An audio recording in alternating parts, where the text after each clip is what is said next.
सूरजपुर नाम के गांव में सिया नाम की लड़की अपने माँ पिताजी के साथ रहा करती थी। उसके पिताजी सुधीर का एक्सीडेंट होने की वजह से वो अपाहिज बन गए थे। सिया की माँ शारदा लोगों के यहाँ काम करके घर का गुजारा किया करती थी।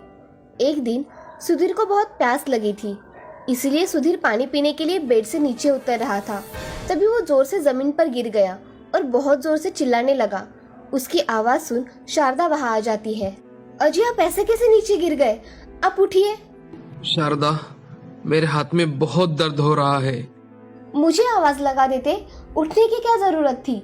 आखिर मैं कब तक तुम्हें ऐसी तकलीफ देता रहूंगा शारदा, भगवान ही जाने। ऐसा बोलकर शारदा सुधीर को उठाकर बेड पर बिठाती है। शारदा की नजर उसके सर पर लगे जख्म पर पड़ती है। तभी शारदा सुधीर से, आइंदा से आपको कुछ चाहिए तो आप मुझे आवाज दिया करेंगे। मैं यही हूँ और मैं आज से काम पर भी नहीं जाऊंगी, समझे? अगर तुम काम पर नहीं गई तो हम क्या खाएंगे शारदा?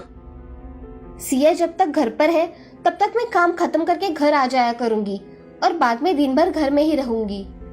ऐसा कहकर शारदा सुधीर के सर को पट्टी लगा देती है और अपना काम करने चली जाती है। तभी थोड़ी देर बाद कॉलेज से सिया वापस घर आ जाती है। वो घर में आकर अपने पिताजी के सर पर चोट देखकर सिया अपने पिताजी से, पिताजी, ये आपके सर को क्या हुआ? ये चोट कैसे आई? सिया बेटी, मैं पानी लाने के लिए उतरने की कोशिश कर रहा था तो नीचे गिर गया। छोटी सी चोट है बेटा, इतनी गहरी नहीं है। पिताजी, आप खुद का जरा भी ख्याल नहीं रखते। ऐसा कहकर सिया सुधीर के गले लग जाती है और अपनी पढ़ाई करने के लिए चली जाती है। सिया पढ़ाई करके अपने माँ पिताजी के साथ खाना खाने बैठ जाती है।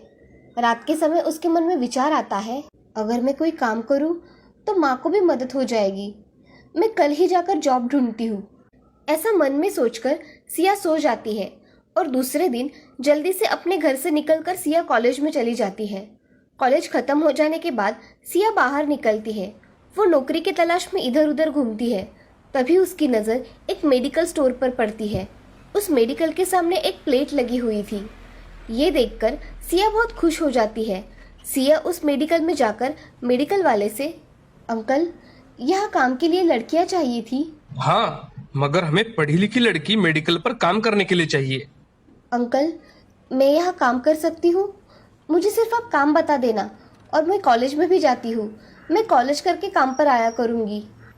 ठीक है, मगर तुम्हें सब काम सीखना होगा। अंकल, आप मुझे सिर्फ एक बार समझा दीजिए, बाद में मैं मेरा काम करूँगी। और हाँ, तुम्हें महीने का 5,000 रुपये पगार मिलेगा।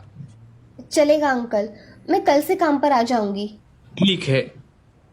ऐसा कहकर सिया वहाँ से चली जाती है। थोड़ी देर बाद सिया अपने घर आ जाती है। तभी वो शारदा से, माँ, मैं तुम्हारे लिए एक खुशखबरी लेकर आई हूँ। क्या हुआ सिया? आज बड़ी खुश लग रही हो तुम। माँ, मैंने कॉलेज करके जॉब करने का डिसीजन लिया है। इससे तुम्हें थोड़ी बहुत मदद हो जाएगी। मेरी बच्ची, तुम्हें ये करने की कोई ज़रूरत नहीं है। माँ, आज से मैं तुम्हारी थोड़ी मदद कर दिया करूँगी। इससे तुम पिताजी पे ध्यान दे पाओगी। बेटी, तुम्हें ये करने की कोई ज़रूरत नहीं है। माँ, मैंने जॉब ढूंढ लिया है और मैं कल से ही काम पर जाने वाली हूँ। ऐसा कहकर सिया खाना खाकर सो जाती है। अगले दिन सुबह उठकर सिया अपना काम करने घर से निकल जाती है। थोड़ी देर बाद वो मेडिकल में आ जाती है। तभी मेडिकल वाले अंकल से, नमस्ते अंकल, मुझे बताइए क्या काम करना है? तुम्हें जो भी कस्टमर आए उनका नाम और उन्हें दिए हुए मेडिसिन का नंबर लिख लेना है और ये सब हमारे कंप्यूटर में स्टोर करके रखना है। अंकल, आप मुझे सिर्फ एक बार समझा दीजिए, बाद में मैं मेरा काम करूंगी। मेडिकल वाला सिया को डेटा कैसे सेव करते हैं ये सिखाते हैं और थोड़ी देर के लिए घर चले जाते हैं। तभी सिया अपना काम मन लगाकर करती है। वो सब नई बातें सीख रही थी। उसका सीखने का जज्बा देख दुकान में काम करने वाला राजेश, तुम आज नई आई हो क्या इधर? जी, आज मेरा काम का पहला ही दिन है। अच्छा। ऐसा कहकर राजेश अपना काम करने चला जाता है। तभी वहाँ एक ग्राहक आकर कुछ सामान मांगता है। सिया को जो सामान पता था उसने जल्दी निकाल कर दिया, मगर कुछ टैबलेट उसको समझ में नहीं आ रही थी। तभी सिया ने राजेश की मदद लेकर ग्राहक को वो टैबलेट दे दी और उनका बिल बना दिया।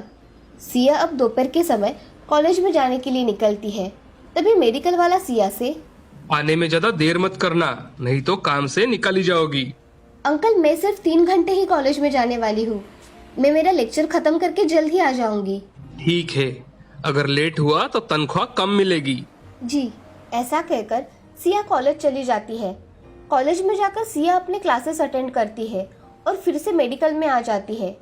उसका आज का दिन तो अच्छा था। अब वो शाम के समय पर घर आ जाती है। तभी शारदा सिया से, आ गई बेटी तुम? आज पहला दिन कैसा रहा? माँ, आज का पहला दिन अच्छा रहा। मैं अभी खाना खाकर सो जाती हूँ, बहुत थक गई हूँ। हाँ बेटा, चलो खाना खाने बैठ जाते हैं। ऐसा कहकर सिया अपने घर वालों के साथ खाना खाने बैठ जाती है। अब हर रोज सिया काम पर वक्त से जाया करती थी। उसकी काम के प्रति लगन देख और उसके सीखने की चाह देख मेडिकल वाला खुश था। एक दिन मेडिकल में दोपहर के समय चोरी होती है। उस समय सिया मेडिकल में नहीं होती। उसे आने में देर हो जाने के कारण उसे कुछ नहीं पता था। अब मेडिकल मालिक सिया से, मैंने तुमसे कहा था ना कि मैं वक्त का बहुत पाबंद हूँ।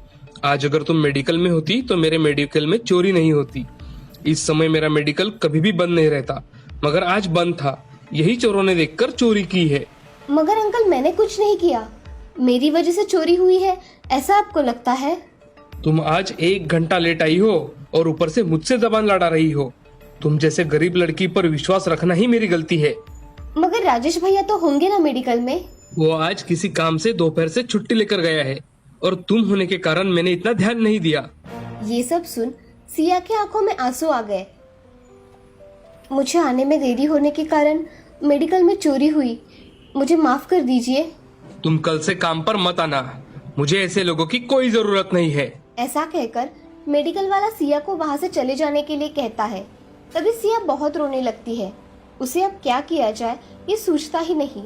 ये देख सिया चलते चलते रास्ता भटक जाती है और एक मंदिर के सामने आकर खड़ी हो जाती है। ये देख सिया भगवान से, तुम्हें तो मेरी परिस्थिति पता है ना भगवान, मगर मेरी मदद कोई नहीं करता। इतनी मुश्किल से मुझे जॉब मिला था, अब मैं मेरे घर में क्या बताऊं? ऐसा कहकर सिया एक जगह बैठकर बहुत रोने लगती है। तभी उसके पास एक सोनिया नाम की लड़की आती है। उसे देख, हे, तुम सिया हो ना? मैंने तुम्हें कॉलेज में देखा था। हाँ, मगर मैंने तुम्हें पहचाना नहीं। मैं तुम्हें पहचानती हूँ, मैंने तुम्हें बेस्ट स्टूडेंट का अवार्ड लेते देखा था। अच्छा, मगर तुम्हें क्या हुआ है? तुम रो क्यों रही हो? मेरी जॉब चली गई है, इसीलिए मन बहुत उदास है। अच्छा, तुम चिंता मत करो, तुम्हारी समस्या का कोई ना कोई समाधान निकल आएगा। ऐसा कहकर सोनिया वहां से चली जाती है। सिया वहां ही बैठी थी। तभी एक औरत सिया के पास आकर, बेटी, ये लो ड्रेस तुम्हारे लिए। मैं मंदिर में हर दिन दान करती हूँ, ये लो। मैं इसे कैसे ले सकती हूँ? मेरी ओर से तोहफा समझकर रख लो।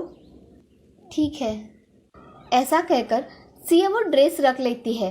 अब सिया उदास मन से अपने घर चली जाती है। घर जाते ही सिया कमरे में जाकर ड्रेस निकालकर देखती है तो वो ड्रेस उसे बहुत पसंद आता है।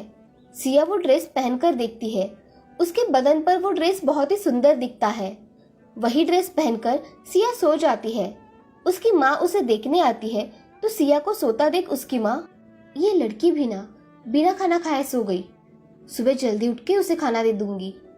ऐसा सोचकर उसकी माँ वहां से चली जाती है।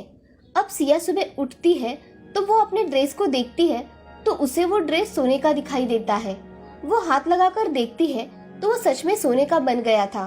सिया मन ही मन में, अगर मुझे 1 महीने की तनख्वाह मिल जाती तो मैं घर में दे पाती, मगर मेरी नसीब में तो वो भी नहीं है।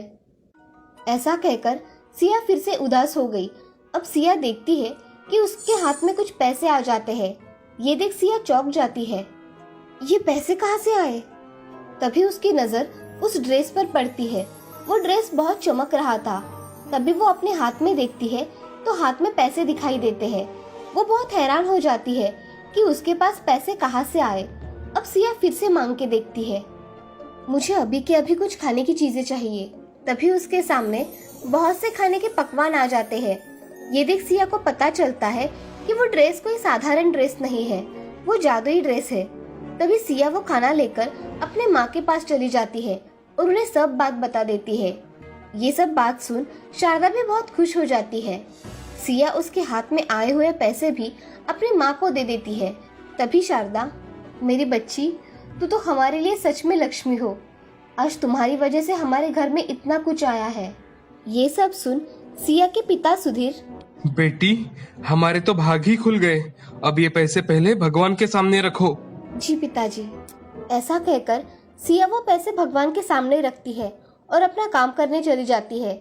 उसी दिन से सिया कॉलेज में जाया करती थी और गरीब लोगों की मदद भी कर दिया करती थी।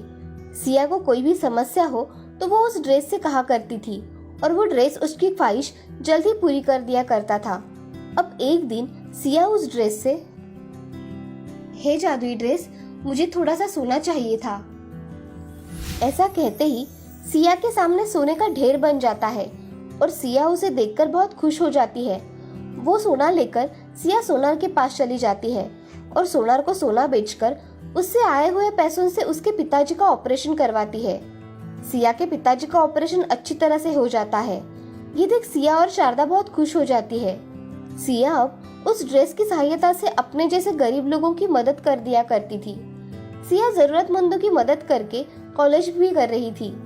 अपनी बेटी की तरक्की देख शारदा बहुत खुश थी। सब जादुई सोना देने वाली ड्रेस की मदद से हुआ था। उसकी सहायता से बहुत से गरीब लोगों की मदद हुई थी। इस कहानी से हमें ये सीख मिलती है कि जिंदगी में कठिन परिस्थितियां बहुत आती हैं, मगर उसका सामना कैसे करना है ये इस कहानी से सीखने को मिलता है। हमेशा दूसरों की मदद करनी चाहिए।